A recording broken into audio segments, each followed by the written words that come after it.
Shalom Aleichem mes chers amis, j'espère que vous allez bien, que vous gardez le moral en ces temps difficiles. Toujours continuer à prier pour Médinat Israël, pour Am Israël, pour les Hayim, les Hayalot. Ki lo yitosh Adonai Amo venachalato lo ya'azov. Akadosh Baruch Hu n'abandonnera jamais son peuple, ni la Nahala, ni l'héritage, ni la terre d'Israël qu'il a donnée à Abraham, Yitzhak et Yaakov, et la promesse qu'il a fait à nos patriarches, Kilo me astim velo ge'altim lechalotam le'afer beriti itam. Donc toujours garder be'emet le moral au beau fixe, car on a la chance d'être géré et protégé par Akadosh Baruch Hu Yitbarach Shemo La'ad. Et même dans les moments les plus difficiles, ne pas perdre cela de vue. Et grâce à cela, non seulement s'encourager personnellement, mais encourager les autres et prier surtout, mes frères et mes sœurs, prier surtout des prières cohérentes qui viennent du fond du cœur. Et à Kadosh Baruch Hu, il est sûr et certain qu'il les acceptera et il les exaucera. Alors, on va revenir un petit peu à mes amours premiers qui sont la Mahashava, la pensée. Et comment ne pas le faire quand on arrive à Parashat Korah? C'est déjà, j'aurais dû le faire pour Parashat Shelach Lecha, où on parlait des Meragelim. J'ai eu l'occasion de le faire dans les synagogues, mais je ne l'ai pas fait pour les auditeurs et les auditrices. Alors, je vais parler bien sûr de ce personnage extraordinaire qui était Korah. Et on va dire c'était vraiment grandeur et décadence. Korah, c'était le cousin germain de Moshe, l'homme le plus riche de tous les temps, Mammon Korah. Il avait hérité de cette richesse à la sortie d'Égypte. Il était bien sûr, d'un point de vue également spirituel, très très saint et très très élevé. Ils disent les Hachamim que devant lui, tous les sages de l'époque paraissaient comme des fétus de paille. Et pourtant, ce personnage qui avait tout pour rester parmi les grands d'Israël, malheureusement, a fini dans l'enfer dans lequel il se trouve jusqu'à l'heure actuelle, où il est obligé de répéter éternellement cette phrase « Torat Moshe Emet unvu ato Emet ». Tout simplement pourquoi? Parce qu'il avait mis en doute la Torah de Moshe et les décisions de Moshe. Et Moshe, qui était quelqu'un de Anav, Be'emet, et qui ne pensait absolument pas à son honneur ou à son honneur personnel, quand Korah et tous ses compères et ses complices l'ont attaqué, ce qui l'importait à Moshe Rabbeinu, c'était que on ne mette jamais en doute la véracité de la Torah. Et donc il a demandé à Kadosh Baruch Hu justement d'en donner la preuve en ouvrant la terre, et la terre a avalé Korah et tous ses compères, toute sa famille, à part ses fils. On va le comprendre dans le Midrash, qui ont fait tchouva au dernier moment. C'est pour ça que dans les Teilim, on a beaucoup de Mizmorim, Ibn Korah, Mizmor, donc les enfants de Korah. Et donc, même les biens matériels de tous ses complices, Datan, Aviram, leur famille, leur tante, tout y est passé. La terre les a engloutis et elle s'est refermée. Ce n'était pas un tremblement de terre. C'était quelque chose qui était surnaturel. Moshe a voulu que ce soit surnaturel parce qu'après un tremblement de terre, la terre reste malgré tout ouverte. On voit les failles et les fissures. Puisque là, la terre s'est refermée comme s'il n'avait jamais existé. Et pour les 250 membres du Sanhédrin, Raché Sanhédraot, les chefs de tribu, eux ont été consumés par un feu. Il n'est resté que leurs poêlons sur lesquels ils avaient de la Torette. Kadosh Baruch Hu a voulu que ces poêlons soient récupérés, ce qu'on appelle Rikoué Pahim, c'est-à-dire mettre sur le Misbéa en souvenir. Parce que Akadosh Baruch Hu avait décidé qu'il s'était sanctifié. Et donc, voilà comment a fini Korah. Et maintenant, on va essayer de comprendre profondément un midrash et essayer d'analyser pourquoi ce très grand personnage qui avait tout pour réussir s'est retrouvé là où il est. Et pourquoi il a perdu son Olam Hazé et son Olam Haba. Alors, c'est un midrash qui est tiré du Midrash Rabbah, dans le Bamidbar Rabbah, où il dit comme ça. Zot asu lachem kehu mahtot utnu bahen esh vesimu aleem ketoret lifnei Hashem mahal. Je vais expliquer et je vais dire ce qui s'est passé. Moshe demande donc à Korah et à tous les 250 rachés Sanevaot de prendre des poêlons, de mettre dessus de la kétoret, d'enflammer donc les braises et mettre dessus la kétoret, devant Hakadosh Baruch Hu, donc devant la tente d'assignation, demain. Il aura demandé demain, parce que dans la tête de Moshe Rabbeinu, il sait que la nuit porte conseil et que peut-être ils changeront d'avis. Alors, on va expliquer. Qu'est-ce qui s'est passé? Korah et les 250 personnes se sont présentées devant Moshe et ont dit à Moshe, Moshe, qui nous dit déjà que c'est Hakadosh Baruch Hu qui t'a nommé à la tête d'Israël? Et qui nous dit également que tu n'as pas nommé Aaron comme Kohen Gadol parce que c'est ton frère et que tu n'as pas nommé ses fils comme suppléants? Et cerise sur le gâteau, tu as nommé mon cousin le plus jeune, le fils du plus jeune, donc Uziel, l'oncle de Korah, tu l'as nommé chef de la tribu de Kehat, Elitzaphan ben Uziel. Nassi livne Kehat. Donc tout cela me paraît, Moshe lui a dit, Korah, entouré des 250 compères, Raché Sanedraot, les personnes les plus saintes du règne d'Israël, ça me paraît louche, Moshe. Et je pense que en réalité, la prêtrise, la grande prêtrise, nous appartient à tous, qui colle à Am Israël Kdoshim, on est tous saints. Et pourquoi ton frère et toi, vous vous élevez au-dessus de nous, pensez-vous que vous êtes plus saints que nous?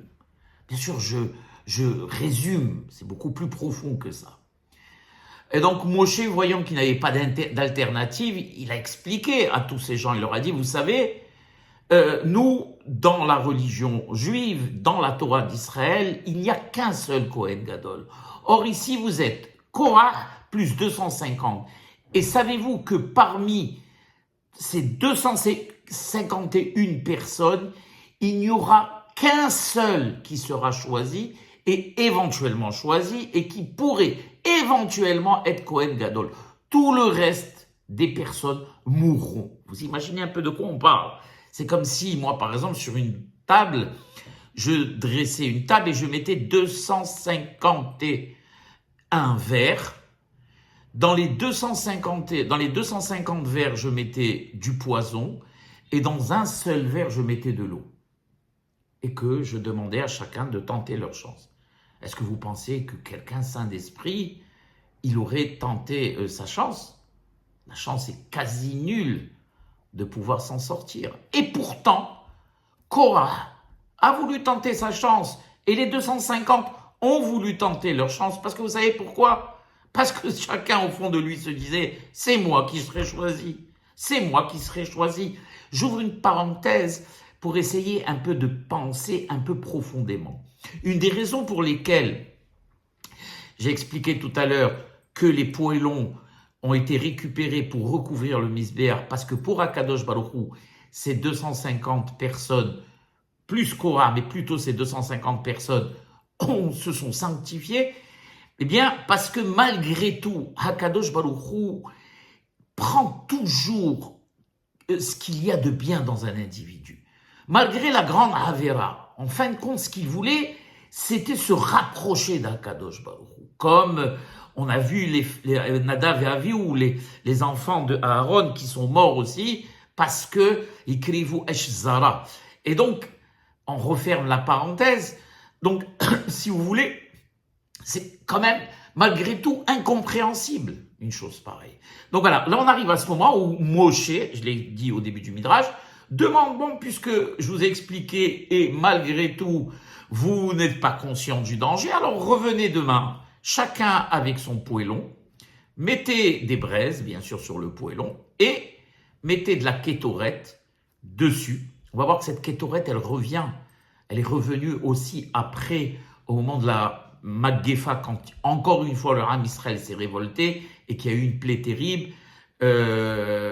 Moshe a demandé à Aaron, sous le commandement d'Akadosh Baruch Hu, de prendre de la kétorette et de passer dans le camp pour essayer de stopper le Mashri, donc les Malachim, les Mehablim, qui étaient venus tuer. Il y avait des dizaines et dizaines de morts. Donc cette kétorette est revenue encore une fois. Dans un autre cours, Be'ezrat Hashem, j'expliquerai ce lien entre ces deux kétorettes et pourquoi Akadosh Baruch Hu, cette fois-ci, a choisi justement cette même kétorette, non pas pour brûler les 250, comme on va le voir dans cet épisode, mais plutôt pour soigner de la Magéfa. Ça sera, Be'ezrat Hashem, à un autre cours. Et donc voilà, on commence comme ça, le Midrash commence comme ça à ce moment précis. Alors il dit le Midrash, Mara a Moshe lo marken. Pourquoi Moshe a pris cette initiative, qui lui a été d'ailleurs reprochée par le Ham Israël, la Mahamitem et Kahal Hashem. Pourquoi Moshe, tu leur as ordonné de faire brûler de la kétorette, alors que tu sais que la kétorette, pour celui justement qui n'est pas Kohen Gadol, est mortelle. Et alors la question qui pose le Midrash, c'est pourquoi Moshe a pris cette initiative? Pourquoi il a demandé particulièrement de faire ça? Il aurait pu leur demander autre chose à faire pour prouver qu'ils étaient aptes. Dans la Kehuna, il y a d'autres travaux. Mais pourquoi spécialement cela? Pourquoi Moshe, à travers cela, a voulu définir qui a le mérite d'être Kohen Gadol? Alors voilà ce que dit le Midrash. Amar lahem, il leur a dit Moshe, Bedarke hagoyim, dans les autres cultes, dans les autres nations, yesh ta'uyot harbe. Étant donné que ces cultes-là ne sont pas des cultes vrais, qui ne viennent pas d'Akadosh Baruch Hu. Donc automatiquement, quand les choses se transmettent, elles se transforment.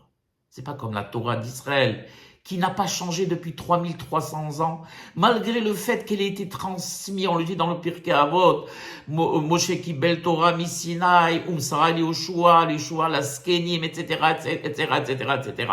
Et jusqu'à aujourd'hui, c'est la même Torah, ce sont les mêmes dinim, ce sont les mêmes mitzvot, rien n'a changé, parce que la Torah d'Israël est vraie.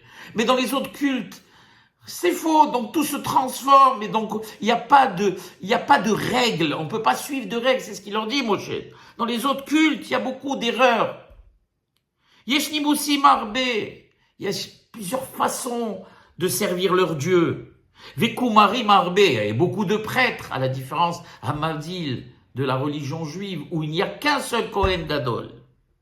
Kulam itkabtzim vatahad, et comme vous êtes tous réunis autour de moi, Be'arbouvia, comme il dit le Midrash, c'est-à-dire, vous savez, quand les foules, elles veulent quelque chose, quand elles veulent se révolter, elles viennent toutes désordonnées sur la personne, sur Moshe en l'occurrence. Va'anu elanu el Hashem echad veTorah achat, ce que je vous ai expliqué. Il leur dit, Moshe, chez nous, il n'y a pas de possibilité de plusieurs façons de faire un culte, de plusieurs prêtres. Il n'y a qu'une seule façon de servir Dieu, et un seul prêtre qui est le Kohen Gadol. Ou mishpat echad, ou misbeach echad, ve Kohen Gadol echad. Voilà, ce que j'ai expliqué tout de suite. Ve'atem, 250 ish, mevakshim kuna gdola. Et vous, non seulement, c'est pas une personne qui s'est avancée, ça aurait pu être Korah, à la limite, ça aurait pu être compréhensible, puisque lui rêve d'être Kohen Gadol.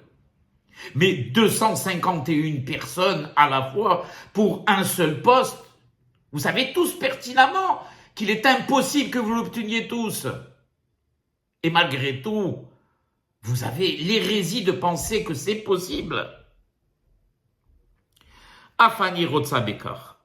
Eh bien, moi aussi, je vais vous mettre à l'épreuve et je vais vous prouver que vous avez tort. Amar lahem Moshe. Ani omer lachem shelo tithayivu mi shibaher mikem yetzehai vekulchem ovdim arav lachem bene Levi. Il leur a dit, je vous promets, puisque vous n'avez pas voulu m'écouter, je vous ai donné toute la nuit pour réfléchir. Et je vais vous prouver que ce que je dis, moi, me vient d'Akadosh Baruch Hu, et que je n'invente rien. Tant sur le plan des nominations, je me suis pas nommé moi-même, je n'ai pas nommé mon frère parce que c'était mon frère, ni mes neveux parce que c'était mes neveux, ni mon petit-neveu Elitzaphan parce que je le préférais à toi, Korah. Toutes les nominations et tout ce que je dis et tout ce que je vous donne comme mitzvot me vient directement d'Akadosh Baruch Hu. Et rien n'est inventé de ma tête. Et je vais te le prouver, Korah, et je vais vous le prouver à vous. Car un seul d'entre vous, si toutefois il le mérite, s'en sortira, mais tout le reste, vous mourrez. Alors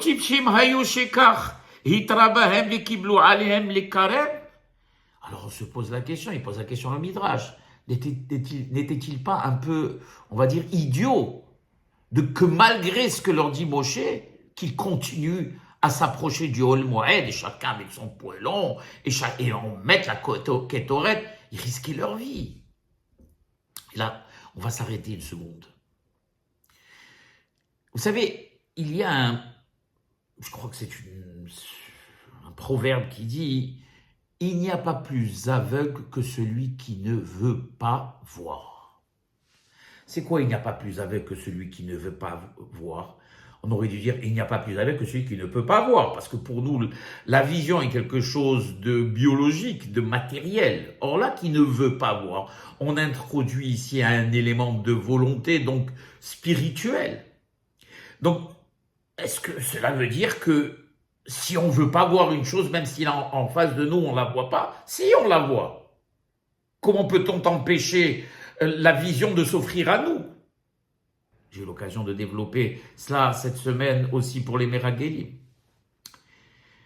Eh bien, la Torah nous apprend au travers de la paracha de Tzitzit, « Velo taturu ahare levavchem » et c'est étrange, elle nous dit, la Torah nous dit, et ainsi vous ne serez pas, on va dire, entraînés par votre cœur et vos yeux. Alors laissez-moi vous expliquer. Normalement, on aurait pu penser, d'ailleurs le Rashi le dit, que c'est en premier la vision, ensuite la vision imprime la chose sur le cœur qui lui désire, et ensuite le corps passe à l'acte. C'est comme ça dans le domaine du péché. Ce sont les étapes pour la faute. En premier, on voit quelque chose qui est interdit, une femme qui n'est pas à nous, un gâteau qu'on n'a pas le droit de manger, un plat qu'on n'a pas le droit de goûter. Ça nous fait envie, le cœur, on a envie. Et ensuite, c'est le cœur qui commande et qui donne les ordres au corps qui lui agit. Mais la Torah nous dit le contraire.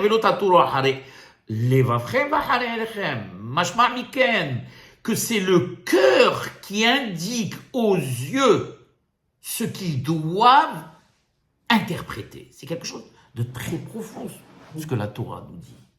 C'est-à-dire que la Torah vient nous faire comprendre qu'il y a au-delà de la vision, on va appeler ça matérielle des choses, une vision spirituelle. D'ailleurs, en français, on le dit, c'est une vue de l'esprit. C'est-à-dire une vue de l'esprit. Je ne savais pas que l'esprit avait des yeux. Non, c'est vrai que l'esprit a des yeux. C'est-à-dire que c'est en réalité, la Torah nous dit que le cœur va orienter notre façon de voir les choses et de les analyser. Si notre cœur a des désirs, alors le cœur va transposer les désirs sur l'interprétation de l'image qu'on a en face de nous. Et alors si réellement on ne veut pas voir les choses, alors même si elles se présentent en face de nous, on les interprétera comme on veut. Je vous donne un exemple qui m'a marqué. Vous savez, vous vous rappelez qu'à un moment donné, au Parlement, ils avaient organisé, après le 7 octobre, une projection sur les massacres des kibboutz, de Be'eri, etc., des carnages terribles. J'ai pas voulu les voir. Et à la fin de la projection, c'était pour les parlementaires, pour la France infâme qu'on appelle LFI.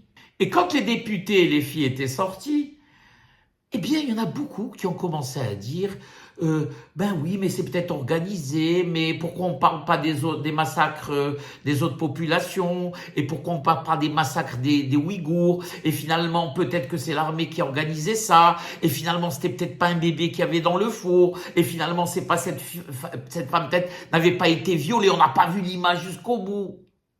Et d'un autre côté, on voit Meir Habib, Kakadosh Baruch Hu l'aide, qui se bat toute la journée, le pauvre, qui lui sort comme il pleurait comme un enfant. Qu'est-ce qui fait que Meir Habib pleurait comme un enfant et ces vauriens trouvaient toutes les excuses du monde, et certains même étaient heureux de ce qu'ils avaient vu. Ils jubilaient, jouissaient intérieurement, même s'ils ne pouvaient pas l'exprimer parce que c'est honteux d'exprimer une chose comme ça. Au fond d'eux, on sentait qu'ils étaient heureux de ce qu'ils avaient vu. Eh bien, tout simplement, leur intériorité. Ces députés étaient partis avec une idée, dès le départ, négationniste, anti-juive, anti-israélienne. Ils ont préparé leur cœur dans cet état d'esprit. Et donc, quand tu rentres avec cet état et ce préalable déjà, même dans la projection la plus horrible, qui révulserait n'importe quel être humain, eh bien, les choses, tu les interprètes comme tu veux. Par contre, Hammavdil et les Avdalot, Meir Habib, qui lui, le pauvre, ressentait dans sa chair et dans son cœur, par son amour du peuple juif, et qui s'attendait à ça, je me demande même s'il a voulu vraiment aller voir cette projection. Il était prêt à pleurer dès le départ. Avant de rentrer, il était prêt à pleurer. Et donc, ces images n'ont fait qu'amplifier son désarroi. C'est exactement ce que la Torah nous dit. Dans beaucoup d'autres domaines. Dans beaucoup d'autres domaines. Le cœur, Rabotai, c'est le centre même de mon cours. Le cœur, Rabotai, va convaincre l'esprit que ce qu'il voit, physiquement, n'est pas vrai. D'ailleurs, les grands Hachamim nous disent que une grande partie des hérétiques, en réalité, ne sont hérétiques pas par conviction philosophique, mais parce qu'ils succombent au désir, au ta'avot, au plaisir de la chair. Et comme malgré tout, au fond d'eux, tous ces juifs-là savent que c'est interdit, et qu'ils ont quand même une conscience qu'il est arabuste, alors pour effacer cette conscience qu'il est arabuste, ils vont développer des théories sur la Haman Islam, qui nous dit que la Torah c'est ce qu'elle a dit, et qui nous dit que c'est Dieu qui l'a donné, qui nous dit que Dieu en préserve, que Dieu existe, etc., etc., etc., alors qu'ils savent pertinemment que la Torah est vraie, que c'est Moshe qui nous a donné, que Dieu existe. Mais ils vont convaincre leur esprit à partir de leur cœur pour justement annihiler tout ce qui les empêcherait de donner libre cours à leurs pulsions, à leurs envies et à leurs ta'avot. On a vu ça avec Imach Shemam Vezechazikrolam, les nazis. Ils tuaient tellement qu'ils allaient perdre la raison. Et donc, à un moment donné, il fallait qu'ils trouvent une soupape de sécurité, autrement leur cerveau aurait explosé. Mis à part tous les soldats à qui on ordonnait tous ces carnages et ces bûchers et ces horreurs. Malgré tout, peut-être que parmi eux, il y avait des types qui pouvaient pas supporter. D'ailleurs, j'avais vu un documentaire dans lequel beaucoup de soldats s'étaient sauvés, avaient déserté, à qui on avait demandé de participer à ces boucheries. Les autres, pour ne pas devenir fous, soit ils buvaient, soit ils arrivaient à se convaincre tant bien que mal en lisant Mein Kampf, en parlant avec des officiers SS de la sous-race juive, de ce qu'ils représentaient, pas plus que des rats, etc., etc., pour pouvoir, on va dire, tenir le coup, convaincre leur esprit que ce qu'ils voyaient en réalité n'était pas des horreurs. Vous voyez, vous voyez combien c'est profond. Vous allez voir, la suite du Midrash va nous donner justement, va nous illustrer la véracité de ce que la Torah nous dit quand elle nous dit Velotaturu ahare levavchem ve'ahare einechem. J'aime bien toujours rajouter dans mes drachot des événements actuels qui nous parlent pour que ça reste imprimé dans votre esprit. Et donc, fort justement du fait de penser qu'ils pouvaient tous être Kohen Gadol, ils n'ont plus peur de s'approcher de la mort. En réalité, ils ne voyaient plus la mort. Ils ne voyaient plus les avertissements de Moshe Rabbeinu. Ils ne voyaient plus Ohel Moed avec la Shekhinah à l'intérieur qui allait les frapper d'un moment à l'autre. Ils sont tous pris leur poêlon. Ils se voyaient tous Kohen Gadol. Rabotai. Tous. C'est de la folie. C'est-à-dire que même pas un parmi eux n'a douté. Tous pensaient que ce serait lui qui serait choisi. Vous voyez la puissance à la bataille de la Ta'ava. La puissance du Ratson quand on veut quelque chose. Ça a annihilé toute raison. Et ça a brouillé leur vision des choses. Et il est bon de préciser qu'il s'agissait des personnes de Dor Adera, de Dor Hamidbar, la génération du désert, où il est dit que Ra'ata Shifha la Yam Mashelo Ra'a Yehezkel Ben Bouzi, un Navi. C'est-à-dire qu'ici, au moment de Kriyat Yam Souf, la servante, c'est-à-dire la personne la plus basse spirituellement, a vu plus que ce que le Navi, Yehezkel, qui est un des plus grands Navis de tous les temps, a pu voir après des dizaines d'années de sanctification. C'est une matana qu'Akadosh Baruch Hu leur a donnée. Alors si on fait un raisonnement a fortiori, si une servante a eu cette vision, imaginons maintenant Raché Sanhedraot et Korah, quelle puissance spirituelle. C'est quelque chose d'inimaginable. C'est au-delà des Tanaïm, au-delà des Émoraïm, au-delà de tous les Kdoshim. Et eux, comme il dit le Midrash, Tipshim, c'est-à-dire, ce sont à la limite des idiots. Comment on peut devenir idiot? Oui, Rabotai. Le cœur peut nous rendre idiots.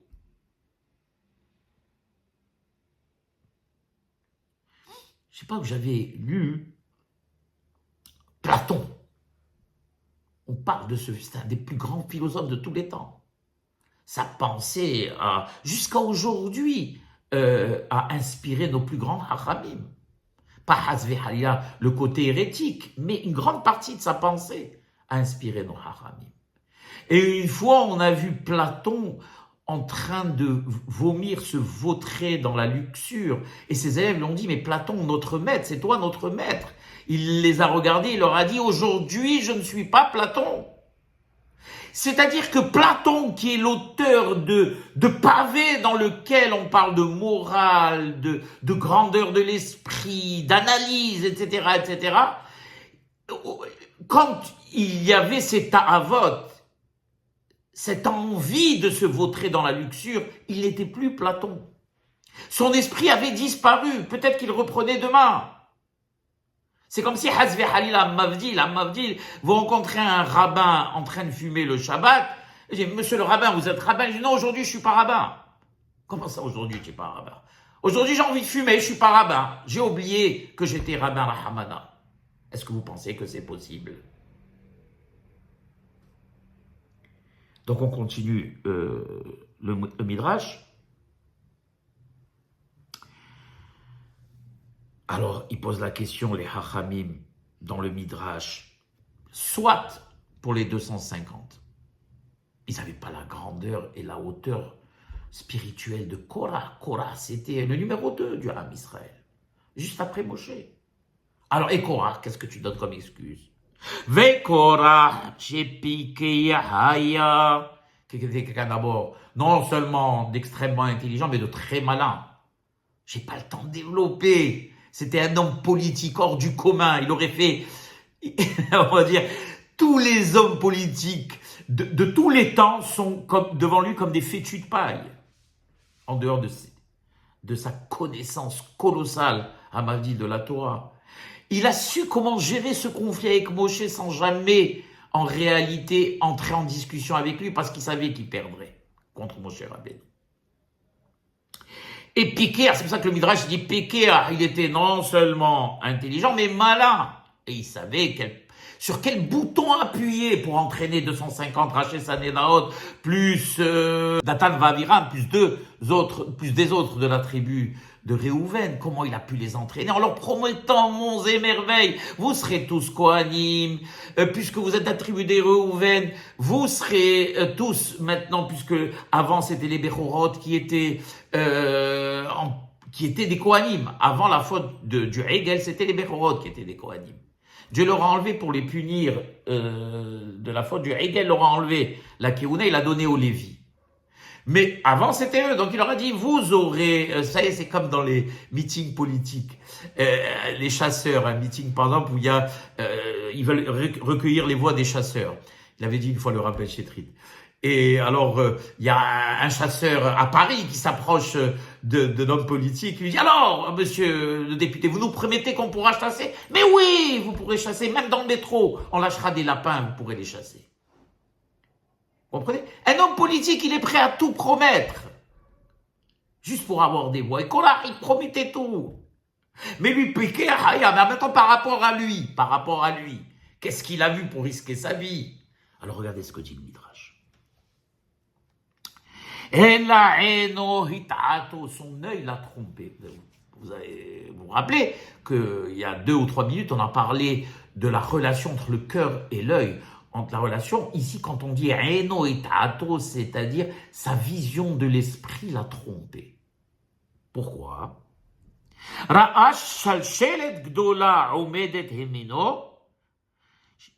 Il a vu, c'est un prophète, Korah, et il a vu que dans le futur sortirait de lui pas moins que Shmuel Hanavi Rabotai, qui est un descendant, un arrière-petit-fils de Korah, plus 14 Raché Mishmarot, c'est-à-dire, d'abord, j'ai oublié je sais pas si je l'ai dit, la tribu de Kehat. Vous savez ce que c'est que la tribu de Kehat? Il y avait plusieurs divisions chez les Lévis. Les Kehat, c'était la tribu la plus sainte à l'intérieur des Lévis. Parce que c'est eux qui levaient le Aaron, qui levaient la table, qui levaient la Ménorah. D'ailleurs, il y avait beaucoup de morts chez eux. Parce qu'ils s'approchaient beaucoup de la sainteté. Et donc, il fallait des conditions très spéciales pour pouvoir rester vivant.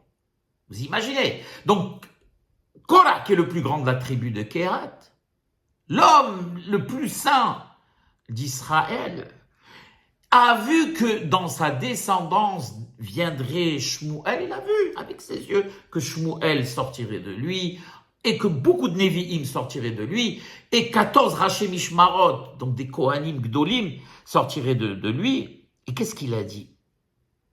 D'ailleurs, de Shmuel, qu'est-ce qu'on dit, qui est le plus grand prophète d'Israël? Moshe ve Aharon ou Shmuel bekor eshomo omrim hachamim she Shmuel haya shakul ke Moshe ve Aharon.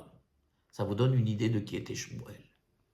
Il était l'équivalent de Moshe et de Aaron. Quand on dit l'équivalent, ça ne veut pas dire qu'il était de la grandeur de Moshe, mais c'est-à-dire que au niveau de son potentiel, il a atteint totalement son potentiel de la même manière que Moshe a atteint totalement son potentiel et Aaron a atteint totalement son potentiel. Quand on sait qu'un être humain, même un grand sadique, ne peut pas atteindre totalement son potentiel. Eh bien, Shmuel, oui. Et donc, quand on voit dans une prophétie que descendrait de moi un prophète comme Shmuel, il dit Korah, plus tous ses descendants prestigieux, alors il dit Efshar hagdula hazo ativa la amod mimeni va ani edom. Est-il possible qu'une telle descendance vienne de moi et que je me taise et que je reste dans mon coin. Automatiquement, je survivrai. C'est comme si quelqu'un dans une boule de cristal voyait son futur. Et il voyait ses enfants, ses petits-enfants, ses arrière-petits-enfants qui ne sont pas encore nés. Donc, preuve qu'il survivrait. On va s'arrêter une petite seconde ici. Encore une fois, son cœur l'a aveuglé. Cette suffisance de Korah, cette envie du pouvoir, persuadé que c'était, qui pourrait remplacer même Moshe Rabbeinu, être Kohen Gadol, et que rien ne s'y opposerait, car pour lui, il avait toutes les qualités requises, et que Moshe en réalité avait fait tout cela de son propre chef, et qu'il s'était nommé lui-même, et qu'il avait nommé son frère, et qu'il avait nommé ses neveux, qu'il avait nommé Elitzaphan, et que tout ce que sortait de sa tête, Moshe, n'était que mensonge, que l'histoire du tzitzit, on n'a pas le temps d'en parler, l'histoire de la mezouza, et il avait même, il avait essayé de transformer toute la Torah d'Israël, argant que tout ça n'était que mensonge, et qu'il a voulu démontrer par sa logique à lui que toutes ces mitzvot étaient en réalité des mitzvot que Moshe a inventées. Alors que bien évidemment, toutes les mitzvot venaient d'Akadosh Baruch Hu. Je ne sais même pas s'il était complètement convaincu lui-même. Et qu'au fond de lui, si on disait à Korah, on le prenait, on l'arrêtait. Korah, arrête ce que tu es en train de dire. Comment tu peux dire qu'un talik koulot trelet, il peut être poter sans, il peut être kasher sans le tzitzit trelet. Comment tu peux dire qu'une maison, si elle est pleine de livres, on n'a pas besoin de mettre une mezouza? Tu sais très bien que c'est pas vrai. Est-ce qu'on peut pas rentrer dans la tête de Korah? Mais les Hachamim nous expliquent, c'est-à-dire son envie d'atteindre le pouvoir était tellement grande, tellement puissante, qu'elle a recouvert toute la vérité et qu'il connaissait cette vérité. Elle a comme quand on prend du sable et on les met sur les braises. On va dire que les braises, c'est la vérité. Et on met du sable dessus, et du sable dessus, et du sable dessus, et du sable dessus, jusqu'à qu'on étouffe ces braises. Malgré tout, j'ouvre une parenthèse pour ne pas affoler, expliquer et dire que les Hachamim nous promettent que dans son Hesed, son grand Hesed, Akadosh Baruch Hu, a dit que malgré que le Yetzer Hara était très puissant, et qu'il falsifiait la vérité, comme on le dit depuis le début du cours. Malgré tout, il avait fait en sorte que cette vérité ne soit pas complètement recouverte et qu'une personne qui prenait sur eux, qui faisait des efforts, arriverait tôt ou tard à la redécouvrir, cette vérité. Korah, lui, n'était pas intéressé. Ce qui l'intéressait, c'était le pouvoir. Et en plus, quand on a, pour s'appuyer de cela, une vision qui conforte, c'est à vote, alors ça y est, il n'y a plus de barrage. On fonce tout droit. Si c'est arrêté à un moment, Korah, il aurait dit, attends, je vais stopper, je vais essayer de réfléchir de manière neutre. Oublions que je veux le pouvoir. Et de manière froide, analysons cette vision que j'ai. Se peut-il que moi je décède et que mes enfants survivent et que à partir de mes enfants cette descendance arrive? Est-ce que cette hypothèse est possible? On sait que Korah ne s'est pas posé la question. Et c'est en réalité ce qui s'est passé. La Natser livne Korah Mizmor, le Midrash nous dit qu'au moment où Akadosh Baruch Hu, il a dit écartez-vous de cette Eda de Rechaim, la terre s'est ouverte et tout le monde a été englouti, les fils de Korah ont fait tchouva. On sait déjà que les fils de Korah avaient montré beaucoup de respect pour Moshe Rabbeinu. Quand Moshe, le pauvre, avec sa Hanava, avait été sous la tente de Korah, qui était réuni avec tous ses compères en train de se moquer, de raconter des salades sur Moshe et Aaron. Le pauvre Moshe s'était rabaissé. Et il est rentré. Vous imaginez, Rabban Shel Israël, Moshe Rabbeinu, Alava Shalom. Un rabbin, un petit rabbin de notre quartier, quand on le voit, on doit se lever. Imaginez pour Moshe Rabbeinu. Personne ne s'est levé, à part les fils de Korah. Quand ils ont vu Moshe rentrer, ils se sont levés. Et ça, Kadosh Baruch Hu, qui Viachol ne l'a jamais oublié. En plus de ça, au moment où ils ont fait cette tchouva, Akadosh Baruch Hu savait que c'était une tchouva sincère. Ils disent les Chachamim que le Gehinam, du Gehinam est sorti un rocher, un genre de plateforme sur laquelle ils sont tombés et ils sont pas descendus chez Ola comme son père et tous les compères. Et ils ont pu survivre. Et c'est à partir d'eux que cette descendance, Shmuel et toute la descendance qu'avait vu Korah, est venu. Aino hitato. Ça veut dire aino hitato. Mais il a vu. Si, il a vu. Si, il a vu. Il a vu vrai. Mais ce qu'il n'a pas vu, parce qu'il ne voulait pas le voir, c'est que c'est pas lui qui va être à l'origine de cette descendance, mais bien ses fils. Et il a dit comme ça, Korah, Kol Gdoula Hazou, toute cette grandeur sortira de moi, va Ani et Dom, et tu veux que je me mette de côté, mais ça va pas. Velora Ayafé, il dit le Midrash, il n'a pas bien vu. Les fichiers Banav, Asud Tchouva, Ve'omedetlem, comme je l'ai expliqué. Ou Moshe Ayaro Ayafé, mais Moshe, lui, qui était dénué de toute ta'ava, qui était dénué de tout ratson personnel, comme le dit Rabban Gamliel, Ase eretzoncha kirtsono. Batel eretzoncha aussi, bifne eretzono. Annule. Devant Akadosh Baruch Hu, il n'y a que le ratson d'Akadosh Baruch Hu, que la volonté d'Akadosh Baruch Hu qui compte. Rien d'autre. Rien d'autre ne compte. Et Moshe, lui, pour lui, ne voulait rien, ni kavod, ni honneur, ni être à la tête du Ham Israël, ni rien du tout. Ce qu'il voulait, c'est suivre les ordonnances d'Akadosh Baruch Hu. C'est tout ce qu'il voulait. Il était comme un Kéli. D'ailleurs, qu'est-ce qu'on a dit de Moshe? Alors qu'il avait toutes les qualités possibles et imaginables. C'était un hacham, il était lui-même très riche. Il était d'une intelligence qu'on ne peut même pas quantifier. Il était gentil, il était doux, il était sensible. Il avait toutes les qualités du monde. Et qu'est-ce qu'on a retenu de lui? Ish Moshe Anav Mikol Adam. La Hanava. C'est quoi la Hanava? C'est accepter de devenir un Kéli, c'est-à-dire un vase. Rien d'autre qu'un vase. Et si je suis plein de Chokhmah, c'est, en réalité, moi je suis rien. C'est Dieu qui a mis à l'intérieur de ce vase cette Chokhmah. Si je suis riche, c'est Dieu qui a mis à l'intérieur de ce vase cette richesse. Si je suis sensible, c'est Dieu qui a mis à l'intérieur cette sensibilité, etc., etc., etc. Quand Yoshua, il était venu voir Moshe, il lui avait dit, Eldad et Medad prophétisent dans le camp.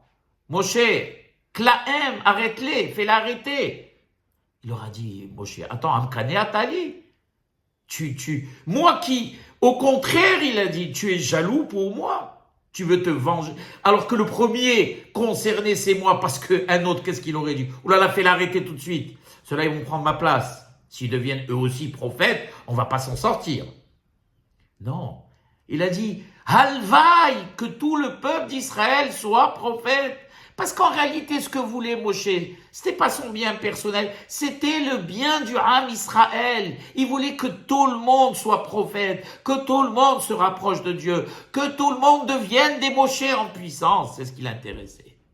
C'est pour ça que sa vision, elle était neutre et juste. Il n'a eu aucun doute qu'aucun ne s'en sortirait.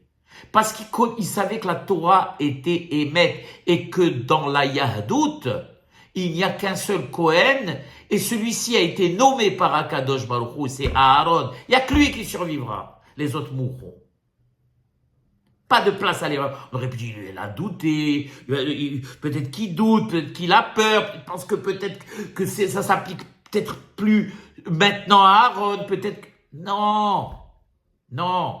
Moshe, lui, il est droit dans ses bottes, il ne se trompe pas. Pourquoi il ne se trompe pas? Parce qu'il vient fort de la parole de Dieu. l'écart. השתתה לבוא לאותה חוקה ששמעו מפי משה שכולם עובדים ואחד פלט, והיה איש אשר יבחר השם הוא הקדוש. Voilà, Rabotai. Voilà, on a résumé en un cours assez court ce que le cœur, ce que la ta'ava, ce que le ratson, l'ego démesuré d'un homme peut provoquer, même chez la personne la plus intelligente, comme il est dit, je crois que c'est Hillel qui le dit, Al ta'amin be'atzmecha ad yom motcha, ne sois pas sûr de toi, ne prends pas trop confiance en toi jusqu'au jour de ta mort. C'est-à-dire que même quelques minutes, que Dieu nous en préserve avant la mort, tu peux encore tomber dans le piège du Yetzer-Hara. Et pas dire, j'ai accumulé de la Torah, j'ai accumulé de la sainteté, je ne doute pas, personne ne peut avoir raison de moi, le Yetzer-Hara, je l'écrase de mon talon. Oui, il y a des Ségoula qui peuvent le dire, comme Rabbi Yohanan. Mais nous, qui sommes la poussière sur laquelle Rabbi Yohanan peut poser ses sandales, peut-on prétendre à cela? Peut-on prétendre à cela? On doit toujours être sur nos gardes et avoir un cerveau froid qui analyse froidement. Et à chaque fois qu'on fait une action, se poser la question. C'est la question centrale. Écoutez, si tout ce cours mérite d'être écouté que pour cette phrase. Si chaque action, chaque mitzvah que je fais, je ne parle même pas que Dieu en préserve du mal, parce que entre le mal et le bien, on a la chorma pour pouvoir choisir. On a des lois. On a un code de loi de la Torah. Et c'est clair et net. On regarde sur le Shulchan Aruch, on ne peut pas se tromper. Mais là où on peut se tromper, c'est dans le bien lui-même. Dans la mitzvah elle-même. Est-ce que la mitzvah que je fais, elle est complètement les Shem Shamayim? Elle est complètement désintéressée? Ou peut-être qu'il y a une négia, comme on dit en hébreu, un parti pris, quelque chose qui... par exemple, j'ai fait une remarque, j'ai dit à quelqu'un à la synagogue en criant, ça y est, arrête de parler, tu parles trop. Est-ce que, Béhémet, j'ai voulu suivre à la lettre le commandement qui est ou bien c'est parce que déjà au départ je m'étais accroché avec lui il y a peut-être 1 an et que je lui ai jamais pardonné et que j'ai trouvé l'occasion de le faire. Et je pourrais vous citer des dizaines et des dizaines de cas où on n'est pas sûr, et je dirais même à l'intérieur du bien lui-même. Donc, comme il dit Hillel, soyons sur nos gardes tous les jours de notre vie. Car le combat contre le Yetzer-Hara, comme il est marqué, Tsofet Racha, la Tzadik, la Hamito, tous les jours, le Racha, qui est le Yetzer-Hara, il essaye de faire tomber le Tzadik. Et on a la promesse que si on fait tout ce qu'il faut, Akadosh Baruch Hu ne nous laissera pas en tsema. Yeratzon be'emet, que ces livrets Torah soient les ilou nishmat, kol hayalim, shemetu al haganat hamoledet Hashem yikom damam, que Dieu en préserve, qu'on n'ait pas de mauvaises nouvelles encore à venir, et qu'Akadosh Baruch Hu yomar dai letzarotenu, vishishlach mashiach tzidkenu, bimhera de karov, amen, ken yeratzon.